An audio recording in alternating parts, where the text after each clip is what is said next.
आज पढ़ेंगे combined translational and rotational motion. तो इसमें बेसिकली क्या होगा, आपकी बॉडी जो है वो लीनियर मोशन भी कर रही होगी और रोटेशनल मोशन, दोनों वाले मोशन कर रही होगी। ठीक है भाई।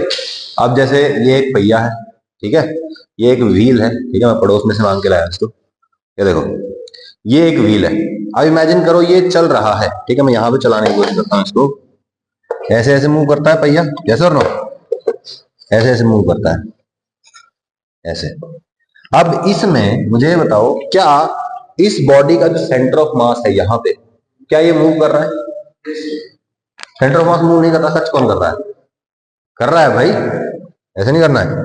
देखो, ये आगे गया तो यहां था इसका सेंटर ऑफ मास, अभी यहां चला गया ना, सेंटर ऑफ मास मूव कर रहा है। ठीक है। और अगर मैं इसके सेंटर ऑफ मास पे ही बैठ जाऊं, इमेजिन करो मैं यहां बैठा हुआ हूं, तो मुझे सिर्फ और सिर्फ क्या दिखाई देगा? ये सिर्फ रोटेट करते हुए दिखाई देगा, इसका लीनियर मोशन मुझे दिखाई नहीं देगा। जैसे बस में बैठे तो बस का मोशन नहीं दिखता ना, सीट चलते हुए नहीं दिखती ना, सीट तो रेस्ट पे होती है हमारे रिस्पेक्ट में। तो अगर मैं सेंटर ऑफ मास पे बैठा हूं तो मुझे इसका लीनियर मोशन दिखाई नहीं देगा, सिर्फ और सिर्फ क्या दिखाई देगा? रोटेशनल मोशन दिखाई देगा। अब मुझे ये बताओ कि मुझे दोनों को कंबाइन करना है। Motion is a vector quantity, yes और no? It has magnitude and direction. और अगर मुझे दो चीजें जिसमें लीनियर मोशन और रोटेशनल मोशन हो रहा है, दोनों मोशन मतलब वेक्टर क्वांटिटीज है, क्यों ना मैं अलग अलग स्टडी कर लूं इनको और बाद में इन दोनों को क्या कर दूं? ओवरलैप कर दूं, यस और नो? सोच के देखो, ये आपकी बॉडी थी यहाँ पे, ठीक है, ये ऐसे ऐसे चल रही थी।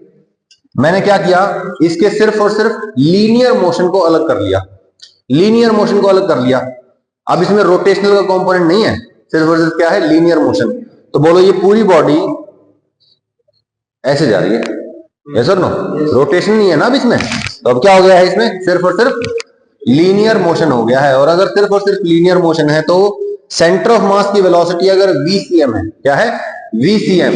तो बोलो हर एक पॉइंट ऑन द बॉडी की वेलोसिटी कितनी है? VCM। सबकी वेलोसिटी कितनी हो गई है? VCM। सही है। तो मैंने क्या बोला कि अगर एक व्हील है आपके पास जो ऐसे मूव कर रहा है, ऐसे, ठीक है, तो सिर्फ और सिर्फ क्या करेंगे? इसका पहले लीनियर मोशन स्टडी करेंगे, उसके बाद क्या करेंगे? लीनियर मोशन हो चुका है, सिर्फ और सिर्फ रोटेशनल मोशन की बात करेंगे। कैसे देखेंगे उसको? सेंटर ऑफ मास पे बैठ जाएंगे और सिर्फ और सिर्फ क्या दिखाई देगा? Rotational motion. अब मैं ये कहता हूं कि consider a point on the wheel, इस बॉडी पे यहां पे एक पॉइंट कंसिडर करिए और सिर्फ इस पॉइंट के मोशन को देखिए। ये पॉइंट क्या कर रहा है? सर्कुलर मोशन कर रहा है ना। और सर्कुलर मोशन में तो मुझे पता है क्या क्या होता था, V is equal to R omega होता था। बोलो भाई, अगर इस बॉडी की रोटेशनल वेलोसिटी या मैं कहूं एंगुलर वेलोसिटी कितनी है? ओमेगा, तो इस पॉइंट की लीनियर वेलोसिटी कितनी होगी? R ओमेगा, है ना। V is equal to R omega. अच्छा, अगर इसका एक्सेलरेशन, एंगुलर एक्सेलरेशन अल्फा है, तो बोलो इस पॉइंट का इधर वाला एक्सेलरेशन कितना होगा? 80, यानी कि R अल्फा होगा, यस और नो? एक सेंटर की तरफ भी होगा, ओमेगा स्क्वायर R बोल दो या V स्क्वायर बाय R बोल दो, वो सेंटर की तरफ होगा, है ना। और इधर टेंजेंट के अलावा कौन सा होगा? टेंजेंशियल एक्सेलरेशन, इसकी वैल्यू क्या होती है? R अल्फा होती है। ठीक है भाई, ओके। अब इमेजिन करिए ये पहिया था, ये ऐसे ऐसे रोटेट करते हुए इसने पूरा का पूरा एक चक्कर लगा लिया, मान लो पूरा चक्कर लगा लिया। तो बोलो इसने लीनियर डिस्टेंस कितना ट्रेवल किया है? सरकमफ्रेंस के बराबर ट्रेवल किया है। बोलो भाई, इसकी रेडियस R है, ठीक है भाई, जैसे ये व्हील है, इसकी रेडियस R है, ये रोटेट कर गया पूरा का पूरा, आगे घूम के आगे चला गया। तो बोलो ये पॉइंट था, अब ये पॉइंट ऐसे पूरा घूम के और वापस जमीन पे आ गया ना, यस और नो? तो बोलो यहाँ पे ऐसे करके और ये आगे जाके ऐसा हो गया, ठीक है भाई। B पॉइंट यहाँ पे वापस जमीन पे आ गया। बोलो डिस्टेंस, जो लीनियर डिस्टेंस है वो किसके बराबर है? इसके सरकमफ्रेंस के बराबर है, यस और नो? भाई जितना बड़ा पहिया होगा उतना ज्यादा डिस्टेंस ट्रेवल करेगा, यस और नो, एक चक्कर में। और जितना छोटा पहिया होगा वो एक चक्कर में उतना ही कम डिस्टेंस ट्रेवल करेगा। मतलब किस किस चीज पर डिपेंड कर रहा है? Distance directly proportional to radius. और ऑब्वियस सी बात है, ये तो मैंने पूरा एक चक्कर कटवाया, अगर मैं आधा चक्कर कटवाता तो कम डिस्टेंस होता, और कम एंगल घुमाता इसको मैं तो और कम डिस्टेंस होता। यानी कि जो आपका डिस्टेंस है वो किसके प्रोपोर्शनल है? एंगल, यानी कि थीटा के प्रोपोर्शनल भी है, यस और नो? तो डिस्टेंस को मैं लिख देता हूं S equal to R theta, सही है। ओके भाई। अच्छा, एक पूरे चक्कर में डिस्टेंस कितना होता था? 2 पाई आर। ठीक है, डिस्टेंस निकालते हैं। आर तो एज इट इज, जब पूरा चक्कर घुमा दिया तो एंगल कितना घूम गया? 2 पाई, तो हो गया ना 2 पाई आर। यस और नो? तो नहीं आई बात? कोई दिक्कत है तो बोलो। Linear distance is equal to R theta. आप इसको ऐसे भी समझ सकते हो कि ये जो 2 पाई आर है, इसमें 2 पाई तो एंगल है और आर रेडियस है। ऐसे ही आर एज इट इज और ये 2 पाई की जगह इन जनरल क्या आ गया? थीटा, यानी कि एक एंगल आ गया। तो S is equal to R theta. Linear distance is equal to radius times angle. कोई दिक्कत भाई? कोई बॉडी घूम के डिस्टेंस ट्रेवल कर रही है तो क्या होगा भैया? R theta is equal to distance. कोई दिक्कत है इसमें? बिल्कुल सिंपल है। ओके, अच्छा आगे चलते हैं। मैं कहता हूं वेलोसिटी की बात कर लो। वेलोसिटी की बात करेंगे। वेलोसिटी वेलोसिटी वेलोसिटी की बात कैसे करेंगे? हमें एक पॉइंट की वेलोसिटी चाहिए या हमें सेंटर ऑफ मास की वेलोसिटी चाहिए? नहीं, हमें दोनों की चाहिए। दोनों की चाहिए। अलग अलग बॉडीज की अलग अलग स्पीड होगी। अब इमेजिन करिए ये बॉडी ऐसे ऐसे रोटेट करते हुए जा रही है, अलग अलग पॉइंट की अलग अलग वेलोसिटी, अलग अलग टाइम पे। ओके, जैसे आप ये देखिए, जब ये बॉडी ऐसे जा रही है तो इस पॉइंट को देखो, सिर्फ इस पॉइंट को, ठीक है, सिर्फ ये वाला पॉइंट जहां पे मेरी उंगली है, देखा? जब ये जमीन के कांटेक्ट में था तब इसकी वेलोसिटी कितनी थी? 0 थी। भाई जमीन के कांटेक्ट में था ना। अब आप कहोगे सर ये भी तो हो सकता है कि इसकी वेलोसिटी हमें सिर्फ लग रहा हो कि 0 है लेकिन असल में 0 ना हो, ऐसा भी तो पॉसिबल है। अरे भाई, अगर इसकी स्पीड नॉन जीरो होती, जमीन तो 0 स्पीड पे है ना, और अगर इसकी स्पीड जब जमीन के कांटेक्ट में आता ज्यादा होती तो क्या होता? फिसल नहीं रहा होता ये ऐसे? ये देखो, इसमें है स्पीड ग्रेटर देन 0, और जब ऐसे ऐसे रोटेट करता है, ऐसे ऐसे रोटेट करता है, तब इस पॉइंट की वेलोसिटी क्या होती है? 0 होती है। सही है? कोई दिक्कत? क्योंकि ऑब्वियस बात, जब बॉडी घूम रही है और ये पॉइंट जमीन के कांटेक्ट में आता है, और कांटेक्ट में आने के बाद ये पॉइंट जमीन के रिस्पेक्ट में स्लिप नहीं होता है। स्लिप नहीं होता मतलब दोनों की वेलोसिटी बराबर है भाई। अगर स्लिप हो रहा होता, ये ऐसे ऐसे स्लिप हो रहा होता, तो यानी कि इसकी स्पीड ज्यादा है ना, और स्पीड जमीन की तो 0 ही है। सही है? अच्छा, ये तो हो गया। अब इमेजिन करिए आप मोटरसाइकिल चला रहे हो, आपने बहुत ज्यादा रेस देके वो क्लच छोड़ दिया तो क्या होगा? पहिया स्लिप करेगा ना। पहिया स्लिप करेगा, जमीन की वेलोसिटी 0 है और आपका पहिया क्या करेगा? ऐसे ऐसे स्लिप करने लगेगा। ये सर लो, तो उस केस में क्या हो रहा है? आपके पहिए की स्पीड ज्यादा है, जमीन की स्पीड कम है। सही है? अब इमेजिन करिए उल्टा, आप तेज स्पीड में चल रहे हैं, सामने कुछ आ गया, आपने ब्रेक दबाया, क्या होगा? आपका पहिया एकदम से ऐसे ऐसे जा रहे थे आप, आपने ब्रेक दबाया, पहिया रुक जाएगा, ऐसे ऐसे जाने लग जाएगा, रोटेशन बंद हो जाएगा। और भाई लीनियर वेलोसिटी है लेकिन अभी भी, लेकिन घूमने वाली वेलोसिटी नहीं है। सही है ना? तो उस केस में क्या हो रहा है? आपके पहिए की स्पीड ज्यादा है ना, जमीन के रिस्पेक्ट। कोई दिक्कत है भाई? या मैं दूसरे शब्दों में ये कहूंगा कि जब पहिया स्लिप करता है, जब पहिया क्या करता है?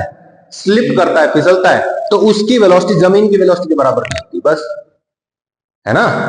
अब सोच के देखिए, जब आप एक्सेलरेट करवाते हो, जब आप एक्सेलरेट करवा रहे हो, अभी मोटरसाइकिल खड़ी है आपकी, ठीक है, और आपने क्या किया? एकदम से बहुत ज्यादा तेज भगाने की कोशिश करी, ऐसे हो जाएगा। यस और नो? देखो भाई, ऐसे है ना, एकदम से आपने तेज भगाने की कोशिश करी, यहीं पे स्लिपिंग स्टार्ट हो जाएगी, आगे नहीं बढ़ पाया। यानी कि जो रोटेशन वाला पार्ट है वो ज्यादा है, लीनियर चलने वाला पार्ट कम है। सही है? अच्छा, जब आप तेज चला रहे थे, ऐसे ऐसे चल रही थी मोटरसाइकिल, ठीक है भाई, चल रही थी चल रही थी चल रही थी, एकदम से ब्रेक लगा दिया, क्या होगा? ऐसे ऐसे चलने लग जाएगा। यानी कि लीनियर वेलोसिटी ज्यादा है और रोटेशनल वेलोसिटी कम है। कोई दिक्कत है? सही है? अच्छा, दोनों केसेस में जब आप बहुत ज्यादा एक्सेलरेट करवा रहे हो, ऐसे करके एकदम से बहुत ज्यादा एक्सेलरेट करवा रहे हो, तो क्या होता है? स्लिपिंग होती है। यानी कि कौन सा फ्रिक्शन आ गया? Kinetic friction.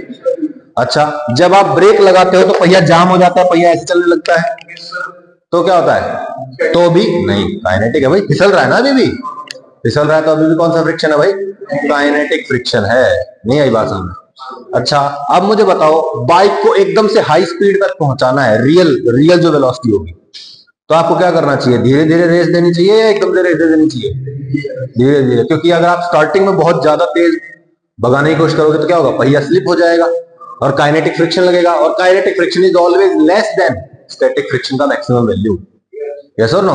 तो इसलिए हम क्या करते हैं, कोशिश करते हैं कि स्लिपिंग ना हो। आप लोगों ने ड्रैग रेस देखी होंगी यूट्यूब पे, है ना, कुछ अनपढ़ यूट्यूबर्स होते हैं, वो क्या करते हैं रेस में, बिल्कुल पहले गियर में 6000 आरपीएम तक भगा देंगे और फिर एकदम से क्लच छोड़ देंगे, क्या होगा, वो पहिया उधर ही स्लिप होता रहेगा, फिर गाड़ी भागेगी नहीं, फिर कहते हैं हमारी गाड़ी हार गई। असल में क्या है, उनको फिजिक्स की नॉलेज नहीं, ठीक है। देख लेना, कुछ है कुछ अरुण पवार टाइप, उनको ज्ञान तो होता नहीं है, कुछ ऐसे बोलते रहते कुछ भी, ठीक है। मैंने देखी थी एक दो वीडियो तो इसलिए बता रहा हूँ। अच्छा ये बात क्लियर हुई। अगर गाड़ी को तेज भगाना है तो क्या करना है, धीरे धीरे एक्सेलरेट करवाना है, ठीक है। एक पर्टिकुलर पॉइंट होता है, जैसे भाई 2000 आरपीएम 3000 आरपीएम पे क्लच छोड़ोगे तो एकदम से भागने लगेगी, क्योंकि स्टैटिक फ्रिक्शन ही लगा रहेगा। बहुत ज्यादा हाई आरपीएम तक लेके जाओगे, फिर क्लच रिलीज करोगे तो क्या होगा, स्लिपिंग स्टार्ट हो जाएगी, है ना। ये सबके लिए वैलिड है, ये आपकी गाड़ियों के लिए भी है, मोटरसाइकिल के लिए भी है, सबके लिए। अच्छा आप लोगों ने सुना होगा गाड़ियों में आजकल एक चीज आती है, ठीक है, आजकल तो नहीं, काफी टाइम से आ रही है, ठीक है, एबीएस नाम सुना होगा, anti lock braking system. Anti lock का क्या मतलब है, लॉक नहीं लगेगा, मतलब पहिया जैसे चल रहा है तो एकदम से जाम नहीं हो जाएगा, ऐसे स्लिपिंग नहीं होगी, सही है। तो एंटी लॉक मतलब पहिया एकदम से जाम नहीं होगा, धीरे धीरे करके ही रुकेगा। अगर कभी किसी पॉइंट पे फिसलना शुरू हो जाता है मोटरसाइकिल का पहिया तो क्या होगा, मोटरसाइकिल अपने आप ब्रेक को थोड़ा सा रिलीज कर देगी और पहिया वापस घूमने लग जाएगा, रोलिंग मोशन करने लग जाएगा, ठीक है भाई, ठीक है। तो ये हो गया एंटी लॉक ब्रेकिंग सिस्टम। ये क्यों इंट्रोड्यूस किया गया, क्योंकि जब आप ब्रेक दबाते हैं बहुत जोर से एकदम से इमरजेंसी में तो क्या होता है, पहिया लॉक हो जाएगा और आपकी मोटरसाइकिल फिसलने लग जाएगी, और फिसलेगी तो आपका कंट्रोल नहीं रहेगा। एबीएस में आपका हमेशा फुल कंट्रोल होता है, आप ब्रेक मारते मारते भी जोर से ब्रेक दबाए और फिर मोड़ भी सकते हैं गाड़ी को या बाइक, ठीक है भाई। अच्छा ठीक है, एक होता है लॉन्च कंट्रोल, सुना है कभी, लॉन्च कंट्रोल का काम उल्टा होता है। जब आप बहुत ज्यादा तेज एक्सेलरेट करवाने की कोशिश करते हैं तो पहिया स्लिप कर जाता है ना कई बार, है ना। लॉन्च कंट्रोल सिस्टम क्या करता है, उस पहिए को फिसलने नहीं देता। अब पहिया फिसल क्यों रहा है, क्योंकि आपने जरूरत से ज्यादा पावर दे दी है इंजन के थ्रू, तो क्या करेगा, नहीं, इंजन क्या करता है, थोड़ी सी पावर कम कर देता है। ज्यादा फ्यूल जा रहा था ना इंजन में, तो थोड़ा सा कम फ्यूल जाएगा इंजन में, तो उससे थोड़ी सी पावर आउटपुट कम हो जाएगी टेम्परेरीली, और पहिया जो है पूरी पकड़ बना के चलेगा। उनको एक बार भी ये लगेगा कि पहिए जो हैं एकदम से बहुत ज्यादा स्पीड में चलने लग गए हैं, या पहिए की जो वेलोसिटी है उनमें इम्बैलेंस हो गया है, कि एक पहिया ज्यादा तेज चल रहा है एक पहिया स्लो चल रहा है, तो वो क्या करता है, इंजन की पावर को थोड़ा सा कम कर देता है, ताकि ऑल टाइम स्टैटिक फ्रिक्शन लगता रहे और आपका पहिया क्या करे, प्योर रोलिंग मोशन करता रहे। अब प्योर रोलिंग क्या होती है, प्योर रोलिंग होती है ये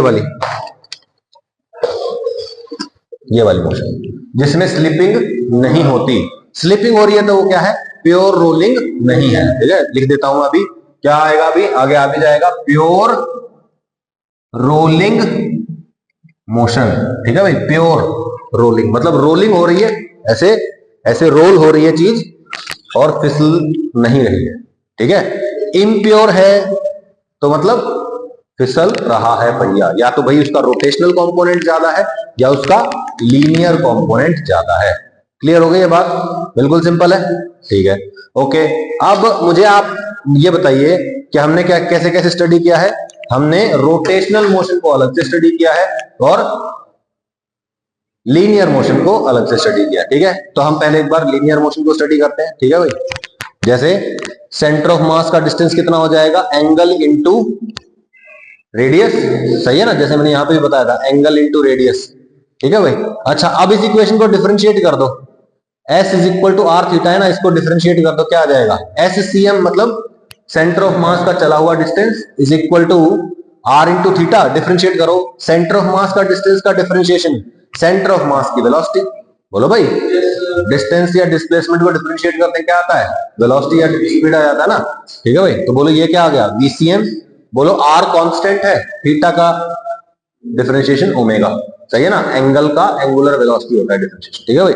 अच्छा, इसको फिर से डिफरेंशिएट करो, एसीएम क्या आ जाएगा, आर अल्फा के बराबर, ठीक है भाई, आर एज इट इज और ओमेगा का डिफरेंशिएशन अल्फा हो जाएगा। कोई भी दिक्कत है इसमें, बिल्कुल सिंपल है। ओके, प्योर रोलिंग मोशन की ये 3 कंडीशन है। अगर आपसे कभी भी पूछ लिया जाए कहीं पे भी कि भाई what are the 3 conditions of pure rolling, तो S is equal to R theta, V is equal to are omega, A is equal to R alpha, ठीक है भाई। ये जो तीन लेफ्ट साइड वाली चीजें हैं, एससीएम, वीसीएम और ये एसीएम क्या है, सेंटर ऑफ मास का डिस्प्लेसमेंट, वेलोसिटी और एक्सेलरेशन है। कोई भी दिक्कत है इसमें, बिल्कुल सिंपल सिंपल बातें आ गई है, ठीक है भाई। इम्प्योर रोलिंग, अगर इम्प्योर रोलिंग हो रही है मतलब फिसलने वाला काम हो रहा है, तो फिसलने वाले काम में क्या होगा भाई, बोलिए। फिसलने वाले काम में या तो भैया सेंटर ऑफ मास की वेलोसिटी बहुत ज्यादा हो जाएगी। देखो, प्योर रोलिंग मतलब फिसल नहीं रहा है, यस और नो, प्योर रोलिंग मतलब फिसल नहीं रहा है, मुझे बताइए, प्योर रोलिंग मतलब फिसल नहीं रहा है मतलब ये इसके बराबर है, ये इसके बराबर है और ये इसके बराबर है। अगर ये बराबर नहीं होगा तो इम्प्योर होगा, यस और नो। टेंडेंसी ऑफ स्लिपिंग हो सकती है, लेकिन एक्चुअल स्लिपिंग अगर शुरू हो गई तो ठीक है भाई, ठीक है भाई। अगर वीसीएम ज्यादा हो गया मतलब लीनियर मोशन वाला पार्ट क्या हो गया, ज्यादा हो गया, किससे, रोटेशनल वाले कंपोनेंट से। देखो दोनों इक्वल है, लीनियर मोशन का कंपोनेंट है ये रोटेशनल वाला कंपोनेंट है। अगर ये ज्यादा है ये कम है तो बोलो लीनियर मोशन ज्यादा हो गया, मतलब पहिया जा तो रहा है आगे लेकिन घूम नहीं रहा है, रुकने वाली कंडीशन है, ब्रेक मारने वाली कंडीशन हो गई, ठीक है। तो car is braking, B R A K I N, ठीक है भाई, ब्रेकिंग, ठीक है। वो बी आर ई ए के मतलब टूटने वाले हो जाएंगे, ठीक है। Okay, VCM less than R omega का क्या मतलब है, लीनियर मोशन का कंपोनेंट रोटेशनल वाले कंपोनेंट से क्या है, कम हो गया है, ठीक है भाई। तो अगर ये कम हो गया है मतलब पहिया चल नहीं रहा है, घूम ज्यादा रहा है, मतलब एकदम से एक्सेलरेशन वाली कंडीशन हो गई। कोई दिक्कत। अब इसमें से इस साल एक नीट का क्वेश्चन बन सकता है, क्या क्वेश्चन दे देगा, what are the conditions which of the following is not a condition of pure rolling. तो 3 ऑप्शन में ये दे देगा और एक चौथी ऑप्शन दे देगा, तो वो चौथा ऑप्शन जो है हो जाएगा, ठीक है भाई। अच्छा, a car is accelerating heavily and friction is not sufficient, tick the following, tick the correct option, ठीक है। Option A VCM equal to are omega, option B VCM greater than R omega, third VCM less than R omega. ये लोग कहते हैं ए, ये लोग कहते हैं बी, ये लोग कहते हैं सी। सी इज द करेक्ट ऑप्शन भाई। अरे हैवीली एक्सेलरेट कर रही है भाई, एकदम से भागने की कोशिश कर रही है लेकिन फिसलने लग गई, मतलब रोटेट ज्यादा हो गया पहिया और आगे नहीं जा पाया, तो रोटेट ज्यादा हो गया ना, तो आर ओमेगा ज्यादा हो गया भाई, ठीक है, इसलिए सी ऑप्शन इज करेक्ट, ठीक है भाई। क्या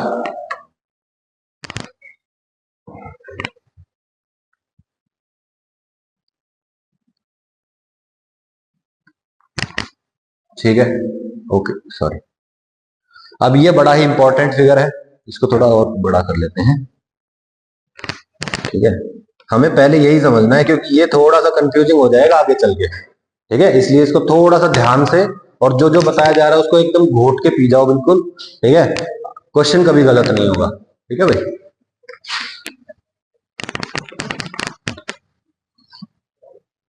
ठीक है भाई, ओके। मुझे ये बताइए कि ये एक पहिया है जिसके ऊपर 4 क्या है, पॉइंट्स हैं, A B C D, 4 points में मान सकता हूं, यस और नो। और ये बॉडी क्या कर रही है, ये combined translational plus rotational motion कर रही है, ठीक है। आगे भी चल रही है और घूम भी रही है, जैसे पहिया है, पहिया भी इमेजिन कर सकते हो आप इसको। तो मैंने क्या बोला, इसके मोशन को स्टडी करने के लिए दोनों को अलग अलग कर लेंगे, लीनियर मोशन अलग और रोटेशनल मोशन अलग, ठीक है। तो लीनियर मोशन ये हो गया और ये रोटेशनल मोशन हो गया, और मैं फिर क्या करूंगा, इन दोनों को एक दूसरे के ऊपर ओवरलैप करवा दूंगा, मेरा ये आ जाएगा, यस और नो, क्योंकि motion is a vector quantity, yes और नो, ठीक है भाई। तो बोलो, जब मैंने लीनियर मोशन कंसिडर किया तो बोलो सेंटर ऑफ मास की वेलोसिटी VCM, तो हर एक पॉइंट की वेलोसिटी VCM, यस और नो, और सबकी वेलोसिटी आगे ही होगी, कोई ऊपर नीचे तो नहीं हो जाएगा। लीनियर मोशन में सब आगे ही जा रहे थे भाई, मैंने आपको एग्जांपल भी दिया था, देखो सारे पॉइंट्स बराबर वेलोसिटी से आगे जा रहे हैं, यस और नो, ठीक है। अच्छा, अगला देखते हैं, ये हो गया।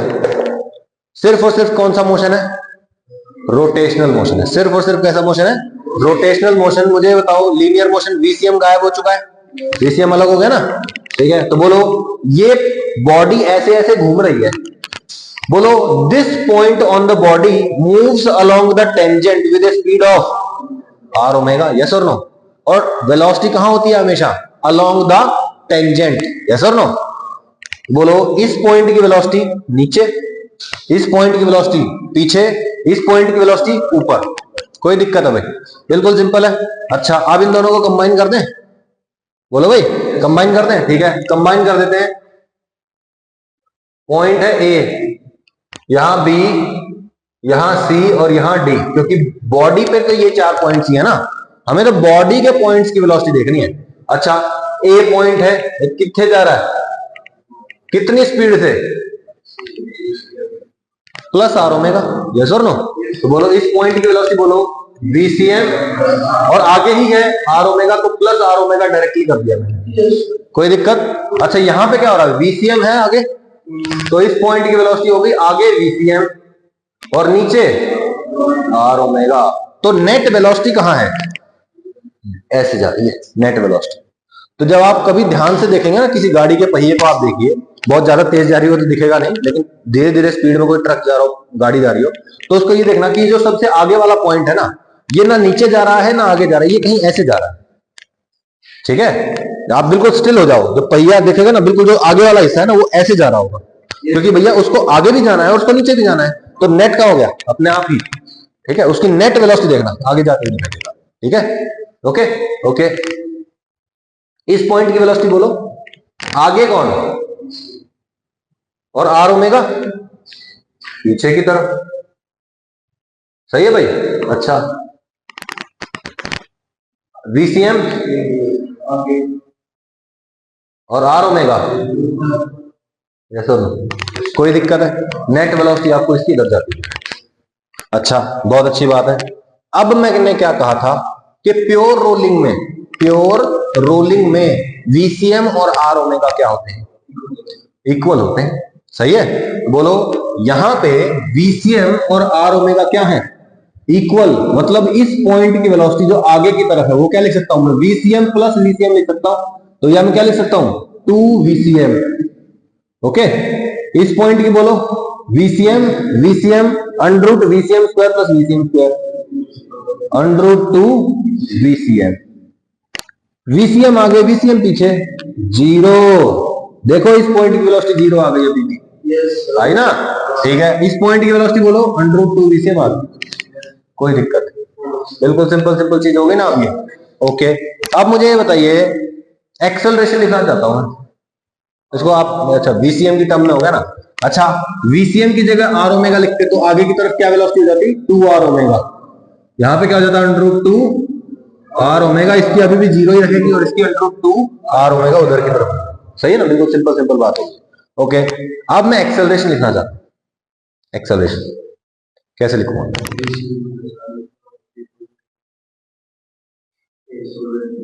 एक्सेलरेशन मैं कहता हूं इसका जो आगे घूमने का जो एक्सेलरेशन है दैट इज अल्फा, और सेंटर ऑफ मास का जो है वो है एसीएम, और एसीएम की वैल्यू फॉर प्योर रोलिंग क्या हो जाएगी? आर अल्फा के लिए। ओके, ठीक है, एसीएम इक्वल टू आर, ये हो जाएगा। एक एक्सेलरेशन आप भूल जाएंगे फिर, सेंट्रीपिटल एक्सेलरेशन। सेंटर की तरफ भी तो लगेगा, यस और no.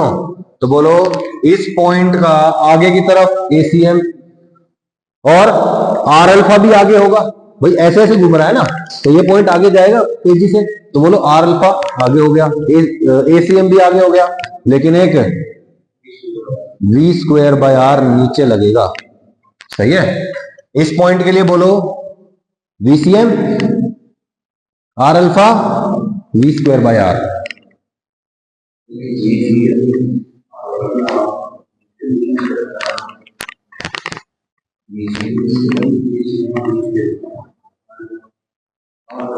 We square by R भी इधर ही होगा और आर अल्फा, सही है। अब एक और क्वेश्चन पूछता हूं आपसे नीट का, जो आ सकता है आने वाले समय 20 का। इन pure rolling motion in pure rolling motion the velocity of lowest point on the tire is 0. True और फॉल्स? ट्रू, ठीक है, okay. In pure rolling motion the acceleration of the lower most point या फिर point touching the ground is 0. False. भाई मैं मान लेता हूं कि VCM और R अल्फा बराबर है, लेकिन ये भी तो बात बाकी है ना, नेट 0 नहीं हो सकता. ओके, कोई दिक्कत? तो एक्सेलरेशन नेट कभी 0 नहीं होगा, रोटेशनल मोशन में तो नहीं होगा. ठीक है, हाँ, वेलोसिटी 0 हो सकती है किसी पॉइंट की, जो कौन सा पॉइंट है, जो टचिंग द ग्राउंड पॉइंट है. ठीक है भाई, कोई समस्या है इसमें? बिल्कुल सिंपल है. आगे चल पड़े. ठीक है, आगे चलते हैं. अच्छा, इसके अगर आपको लिखने भी हो, मान लो कभी आगे चल के, जैसे अच्छा, इस बी पॉइंट की वेलोसिटी कैसे लिखेंगे आप? ये आई कैप और फिर ये जे कैप हो जाएगा, तो इसकी बी पॉइंट की velocity B vector is equal to VCM I cap plus R omega J cap minus में आएगा. सही है भाई? ओके, इसका बताओ. VCM I cap plus R omega I cap, VCM I cap plus R omega J cap, VCM I cap minus R omega I cap. सही है, बिल्कुल सिंपल है.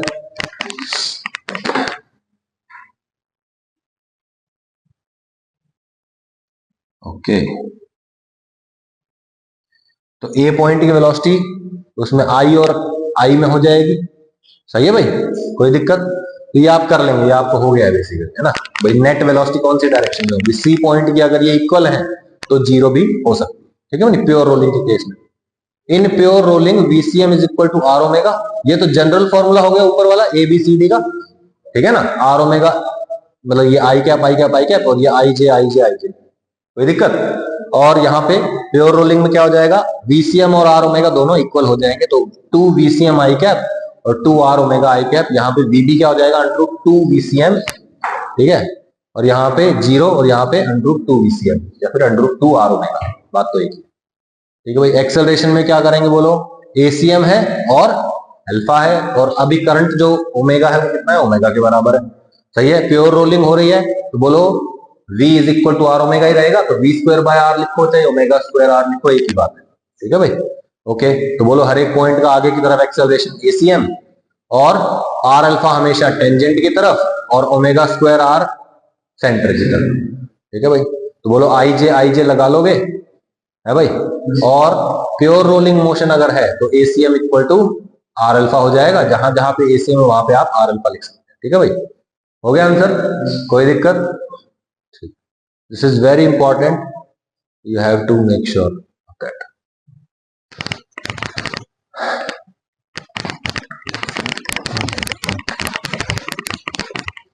अब यही एप्लीकेशन हमको अलग अलग बॉडीज के लिए करना है. ठीक है भाई, ठीक है. ये देखिए क्या हो रहा है यहाँ पे. एक रॉड है, ये ओमेगा से रोटेट कर रही है और इसकी लीनियर वेलोसिटी कितनी है? VCM. ठीक है, combined rotational plus translational motion हो रहा है. तो आपको बताना है कि A पॉइंट की, B पॉइंट की और C पॉइंट की वेलोसिटीज कितनी है वेक्टर फॉर्म में. ठीक है भाई, तो हमको क्या मानना है? बोलो रोटेशनल और ट्रांसलेशनल दोनों हो रहा है, तो linear plus rotational, translational plus rotational motion अलग अलग मान लिया हमने. बोलो ये क्या कह रहा है? हर एक पॉइंट की वेलोसिटी VCM है आगे की तरफ, और ये क्या कह रहा है? एवरी पॉइंट इज रोटेटिंग, है ना. तो बोलो ऐसे ऐसे रोटेट कर रहा है, तो बोलो this is the centre of rotation. बोलो यहां से डिस्टेंस कितना हो गया? है ना, ये हो गया R का काम करेगा ये. और वेलोसिटी कितनी होती है? R ओमेगा, यानी कि कितना हो जाएगा? ये L/2. भाई बोलो भाई, ये कितनी रेडियस में घूम रहा है? ये वाला पॉइंट R L/2 रेडियस में घूम रहा है ना. बोलो इसकी वेलोसिटी कितनी हो जाएगी? पीछे की तरफ L/2. सही है. अच्छा, इस पॉइंट की 0, क्योंकि इसका डिस्टेंस कितना है सेंटर से? 0, तो इसकी 0 हो जाएगी. ठीक है, तो बोलो velocity of point A is equal to VCM I cap plus L/2 omega I cap. कोई दिक्कत? B पॉइंट की बताओ. सिर्फ और सिर्फ VCM, और यहां पे घूमने वाला कुछ है तो सिर्फ और सिर्फ VCM, और VC क्या हो जाएगा? VCM I cap minus L/2 omega I cap. कर लोगे? हो गया, बड़ा ही सिंपल है। ओके, अब मोमेंटम की बात कर लेते हैं। Momentum in combined translational plus rotational motion. अच्छा मुझे ये बताओ, लीनियर मोशन तो पता ही है आपको क्या होता है, लीनियर मोशन का पता है ना अच्छे से, रोटेशनल का भी पता है। बोलो लीनियर मोमेंटम कितना होता है, मास इनटू वेलोसिटी, सही है। और सिर्फ एक पॉइंट ऑब्जेक्ट मान के चल रहे हैं, लीनियर मोमेंटम की बात कर रहे हैं, तो क्या माना है हमने कि बॉडी एक पॉइंट ऑब्जेक्ट है ना। मैं बहुत दूर जाके, बहुत इनफाइनाइट डिस्टेंस पे जाके देख रहा हूं ऑब्जेक्ट को, मुझे पूरे ऑब्जेक्ट की जगह क्या दिखाई देगा, एक छोटा सा पॉइंट मुझे दिखाई देगा, इसका मास m है और इसकी वेलोसिटी कितनी है, vcm। तो मोमेंटम कितना हो जाएगा, मास इंटू vcm। तो बोलो combined translational plus rotational motion होता है, तो लीनियर मोमेंटम कितना होता है, m इंटू vcm। ठीक है भाई। और जब मैं वापस आया और सेंटर ऑफ मास पे बैठ गया तो मुझे क्या दिखाई देगा, सिर्फ और सिर्फ रोटेशनल मोशन, और उसमें मेरे को कितना एंगुलर मोमेंटम दिखाई देगा, आई ओमेगा के बराबर। किसके बराबर दिखाई देगा भाई, आई ओमेगा के, ठीक है ना। I is moment of inertia and omega is the angular velocity. कोई भी दिक्कत है इसमें, पढ़ भी चुके हैं ये फॉर्मूले हम, ठीक है। Okay, kinetic energy in combined translational plus rotational motion. अच्छा, काइनेटिक एनर्जी की डेफिनेशन कौन बता सकता है, मेरे को एक बार बता दो जल्दी से। कोई नहीं बताएगा, मैं बता देता हूं। Kinetic energy is the energy possessed by body by virtue of its motion. ठीक है, वो बॉडी मोशन कर रही है और उसकी वजह से उसके अंदर जो एनर्जी है वो क्या है, काइनेटिक एनर्जी।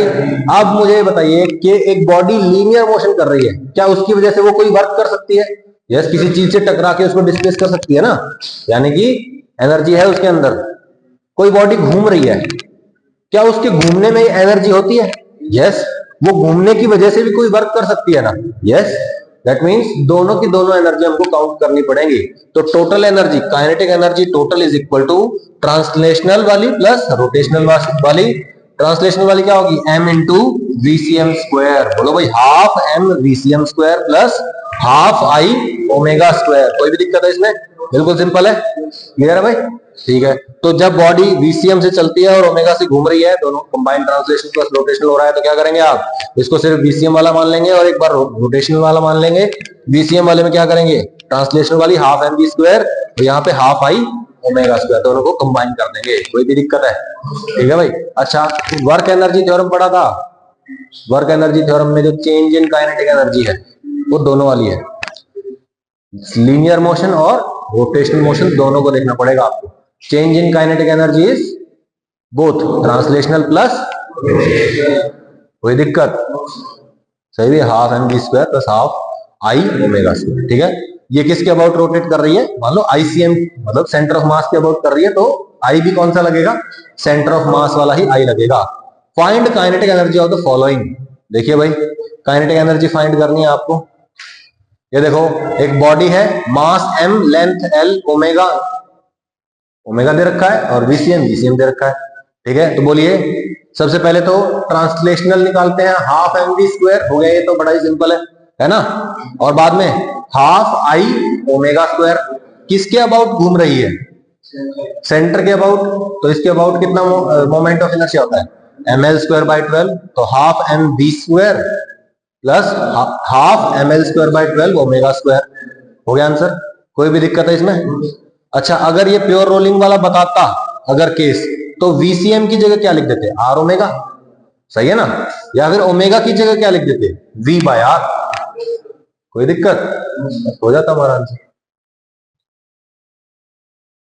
ठीक है। अब सेकंड पॉइंट है, डिस्क है, ठीक है भाई, डिस्क का मास m, radius r, performing pure rolling. अब बोल दिया इसने कि प्योर रोलिंग है, और प्योर रोलिंग की तीन कंडीशन कौन बताएगा, मेरे को नवदीप बताएगा। तीन कंडीशन बताओ भाई जल्दी से। हाँ बहुत बढ़िया, और ये कौन से हैं, सीएम वाले हैं, ठीक है भाई, बहुत बढ़िया, ठीक है। ओके, अब मुझे बताओ, प्योर रोलिंग हो रही है ना, तो अगर ये लिख रखा है तो उसकी जगह सीधा सीधा आर ओमेगा भी लिख सकते हैं, ठीक है भाई। ओके, तो वीसीएम और ओमेगा है। काइनेटिक एनर्जी क्या होगी, लीनियर प्लस रोटेशनल, ये क्या होगी, half M we square half I omega square, half M we square half I कितना है, M are square by 2 omega square, ठीक है भाई। वी की जगह क्या लिख देंगे, आर ओमेगा, तो R square omega square common ले लो, एक एम को भी कॉमन ले लो, 1/2 को भी कॉमन ले लो, सॉल्व कर लो, ये आंसर हो जाएगा। ठीक है भाई, जैसे 3/4 m are square omega square आ गया, आर ओमेगा का होल स्क्वायर तो है ये, इसके जगह चाहो तो वीसीएम भी लिख सकते। ठीक है भाई, तो इसी तरीके का क्वेश्चन है। अच्छा यहाँ देखिए, सॉलिड स्फीयर है, प्योर रोलिंग कर रहा है, मतलब VCM is equal to are omega. ठीक है, बोलो total energy half M we square plus half I omega square. I कितना होता है सॉलिड का 2/5 mr स्क्वायर, आई की जगह 2/5 mr स्क्वायर लिख देंगे। ठीक है, पिछला देखो, अब मान लो आपको आई याद नहीं है तो आपसे क्वेश्चन नहीं होगा ना, इसलिए पिछला हमेशा बिल्कुल पक्का याद होना चाहिए। ठीक है, तो मान लो आप आई भूल गए, सॉलिड स्फीयर का 2/3 था कि 2/5 था, फिर आप दिमाग लगाते रहोगे, फिर क्वेश्चन नहीं हो पाएगा। तो हर एक चीज ऐसे याद होनी चाहिए, क्वेश्चन देखा ऐसे याद आना चाहिए, मेथड भी और फॉर्मूला भी। ये तो सॉल्व करके नहीं दिखाना पड़ेगा, VCM की जगह आर ओमेगा लिख देना है बस। ठीक है, और आर ओमेगा कहीं बाद में लिखा हो तो उसकी जगह VCM भी लिख सकते हैं आप, कोई दिक्कत। अब ये थोड़ा सा और अलग क्वेश्चन है, और ये कॉमन सेंस का क्वेश्चन है आपका। क्या हो रहा है यहाँ पे, आपके पास एक होलो स्फीयर है, होलो स्फीयर, खोखला स्फीयर है, मास एम रेडियस आर। ठीक है, और इसके अंदर क्या है, पानी भरा, इसके अंदर पानी भर दिया। ठीक है, अब पानी का मास कितना दे दिया, एम। ठीक है भाई, आप पूछ रहा है इसकी पूरे की वो बताओ, क्या बोलते हैं, काइनेटिक एनर्जी बताओ। प्योर रोलिंग हो रही है, प्योर रोलिंग हो रही है, पानी भरा हुआ है, स्फीयर का मास एम, वाटर का मास एम। मैं कहता हूं पानी घूमेगा क्या अंदर, जब तक दिया ना जाए तब तक पानी घूमता हुआ मानेंगे नहीं। सही है, तो बोलो सिर्फ पानी है, और पानी को मैं बहुत दूर जाके देखूंगा तो क्या दिखाई देगा, एक पॉइंट ऑब्जेक्ट, उसकी सिर्फ और सिर्फ क्या दिखाई देगी, लीनियर एनर्जी, यानी कि half M we square, half M we square. अब पानी आगे तो जा रहा है, कितनी स्पीड से, जितने से स्फीयर जा रहा है, स्फीयर की आगे जाने की वेलोसिटी कितनी है, तो पानी की भी कितनी आ जाएगी। जब मैं पास आया तो क्या ये पानी मेरे को घूमते हुए दिखा, नहीं, तो पानी की रोटेशनल एनर्जी 0। अब कौन बच गया, सिर्फ स्फीयर बच गया, half m VCM square plus half I omega square. I बोलो 2/3 mr स्क्वायर ओमेगा स्क्वायर, और VCM की जगह भी आर ओमेगा लिख देंगे। चाहो तो इसकी जगह भी आर ओमेगा लिख सकते हो, क्योंकि वैल्यू तो इसकी आर ओमेगा के बराबर ही है ना। ठीक है, सॉल्व कर लेंगे अब आप इसको, आ जाएगा आंसर। है कुछ क्वेश्चंस में, इजी क्वेश्चन है ना। ठीक है, तो लीनियर मोमेंटम अगर पूछ ले तो उसमें आई ओमेगा नहीं ऐड करना, लीनियर मोमेंटम मतलब मास इनटू वेलोसिटी। रोटेशनल पूछ ले, ठीक है, एंगुलर मोमेंटम तो आई ओमेगा। टोटल पूछ ले तो क्या करेंगे, MVCM प्लस आई ओमेगा, कोई दिक्कत। ठीक है भाई, अच्छा ये वही पेज आ गया, ओके। ठीक है, क्वेश्चन अब आप पढ़ेंगे और मुझे जवाब देंगे।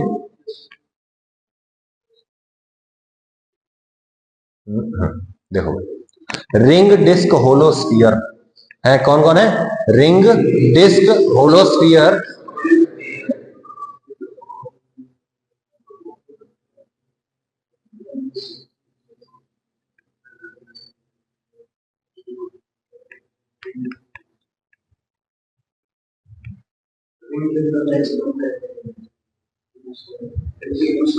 ठीक। तो बोलो भाई, फॉर्मूला क्या होता है हमारे पास टोटल काइनेटिक एनर्जी का, half M we square plus half I omega square. सबका क्या है, मास और रेडियस सेम है, तो ये तो सेम हो गया। सबका सेंटर ऑफ मास का वेलोसिटी भी क्या है, सेम।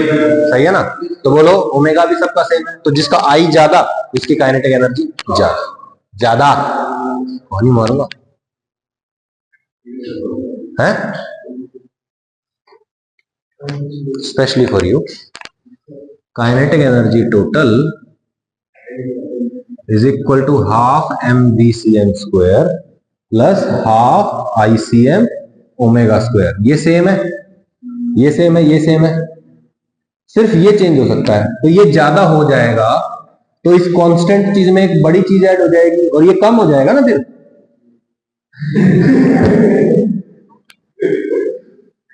ये बड़ा होगा तो ये बड़ा नहीं होगा क्या, पहले अब पिछली बार वाला हाँ मत बोलना। ये कांस्टेंट है, सही है, सब में कांस्टेंट है, सबकी एनर्जी लिख, सब में ये तो कांस्टेंट ही रहेगा। जिसका आई ज्यादा होगा उसमें बड़ी क्वांटिटी ऐड हो जाएगी, और बड़ी क्वांटिटी ऐड करने से बड़ा होता है या छोटा होता है? ठीक है, समझ में, स्पेशली तुम्हारे लिए था ये। ठीक है, ये कल पढ़ते हैं एंगुलर मोमेंटम वाला। ठीक है, तो इसको पूरा रिवाइज करके आना है। It is slightly confusing sometimes, तो उसको आप अच्छे से रिवाइज करके आइए। I will see you tomorrow.